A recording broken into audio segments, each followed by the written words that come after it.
ఇవాళ మార్కెట్‌లో double follow through candle confirmation ఉంది. సో, ఎలా 40 పాయింట్స్ క్యాప్చర్ అయిందో చూడండి. ఓకే. ఇది రెడ్ క్యాండిల్. ఓకే. దాని తర్వాత ఇక్కడ ఫాలో త్రూ క్యాండిల్ వచ్చింది. మళ్ళీ దాని తర్వాత రిట్రేస్ తీసుకుంది. మళ్ళీ దాని తర్వాత ఇక్కడ ఒక రిజెక్షన్ వచ్చింది. దాని తర్వాత ఫాలో త్రూ క్యాండిల్ వచ్చింది. ఓకే.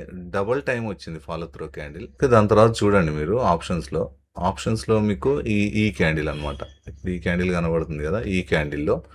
ఈ క్యాండిల్‌లో చూస్తే మనకి ఇక్కడ ఎంట్రీ ఉంది. చూడండి 40 పాయింట్స్ టార్గెట్ అనేది ఈజీగా వచ్చేసిందనమాట.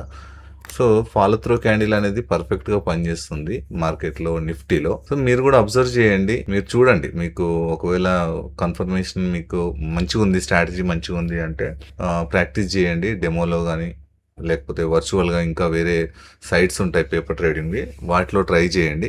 మీకు 100లో ఒక 70-80% యాక్యురసీ వచ్చిందంటే మీరు రియల్ ట్రేడింగ్‌కి అప్పుడు రావడానికి ట్రై చేయండి. ఈ లైన్ ఉంది కదా ట్రెండ్ లైన్ వచ్చేసి మనకి 30 మినిట్స్‌లో చూస్తే 1 అవర్‌లో చూద్దాం. 1 అవర్‌లో చూస్తే మీరు డ్రా చేసుకోవడానికి సో, ఈ లో నుంచి ఈ లో కనెక్ట్ చేస్తే ఇక్కడ దాకా ఉందన్నమాట టార్గెట్. సో, ఈ ఏరియా టచ్ చేసే అవకాశం ఉందని చెప్పేసి ఇట్లా కానీ ఏరియా టచ్ చేసినా టచ్ చేయకపోయినా ఒకటి ఫాలో త్రూ క్యాండిల్ వచ్చిన తర్వాత రెండు విషయాలు జరుగుతాయి. స్టాప్ లాస్ అన్న హిట్ అయింది, టార్గెట్ అన్ని ఇచ్చుద్ది.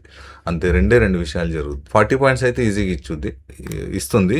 ఒకవేళ కాదు ఇంకా ఎక్కువ ఇచ్చినా ఆశ్చర్యం లేదు. కాకపోతే 40 పాయింట్స్ అయితే బుక్ చేయడానికి ట్రై చేయాలి మనం. సో, 40 పాయింట్స్ని క్యాప్చర్ చేయడం అనేది చాలా ఈజీ. ఒక్కోసారి మార్కెట్ 100 పాయింట్స్ కూడా ఇవ్వచ్చు. కానీ ట్రైలింగ్ స్టాప్ లాస్ మెయింటైన్ చేయాల్సి వస్తుంది. డికే ప్రాబ్లం కూడా వస్తుంది ఒక్కోసారి. ఈరోజు ఆప్షన్స్ ఏంటి ఎక్స్పైరీ ఉంది కాబట్టి మీకు ఇంచుమించుగా సేమ్ ఉంచండి ప్రైస్. ఇప్పుడు 24,190 310 మనం పుట్టేది 24,500 అంటే ఇంచుమించుగా సేమ్ ప్రైస్ ఉంది. ఇంత కూడా ప్రీమియం ఎక్స్ట్రా లేదనమాట. సో, ఇలాంటి టైంలో ఏం కాదు. అదే నెక్స్ట్ వీక్ చూసుకున్నారు అనుకోండి, మీరు నెక్స్ట్ వీక్ చూస్తే మీకు 28 చూసాం అనుకోండి, 28ది 24,500 ఇప్పుడు చూడండి 358 ఉంది. 358 అంటే ఇంచుమించుగా ఎన్ని పాయింట్స్ ఉంది? 360 ఉంది. 360 అనుకోండి అప్రాక్సిమేట్. ఇప్పుడు 360 అంటే 200కి ఇంచుమించు 60-70 పాయింట్స్ ఎక్స్ట్రా ఉందన్నమాట ప్రీమియం. కానీ అదే ఈ వీక్ చూస్తే ఏం ప్రీమియం లేదు. ఓకే.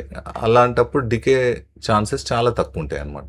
ప్రీమియమ్స్ని కొంచెం మీరు అలవాటు చేసుకోండి. అంటే ప్రీమియం కంపేర్ చేయండి. ఇప్పుడు 24,200 దగ్గర ఉంది ప్రైస్. 200 దగ్గర ఉన్నప్పుడు 24,500 పుట్టి ఎంత ఉండాలి? 300 ఉండాలి. సో, అది ఆ ప్రైస్లోనే ఉంచండి. ఇప్పుడు 300లోనే ఉంది. ఇప్పుడు ఇక్కడ 5 పాయింట్స్ తక్కువ ఉంది, ఇక్కడ 7 పాయింట్స్ ఎక్కువ ఉంది. అంతే. కొంచెం మ్యాథమెటికల్ క్యాలిక్యులేషన్స్ ఉంటాయి. అవి కొంచెం అడ్జస్ట్ చేసుకొని చూసుకోండి. మీకు ఒక ఐడియా వచ్చేస్తుంది. మనకి ఈ ఏరియాలో తీసుకున్న ఎందుకు డికే ప్రాబ్లం ఉండదు ఎక్కువ అంటే, so point to point stop loss hit అవుతుంది. సో, డికేలో ఫాస్ట్గా కిందికి రావడం అలాంటివి జరగవు అనమాట. ఓకే ఫ్రెండ్స్, ఈ వీడియో నచ్చితే లైక్ చేయండి, షేర్ చేయండి. Thank you for watching. జై హింద్.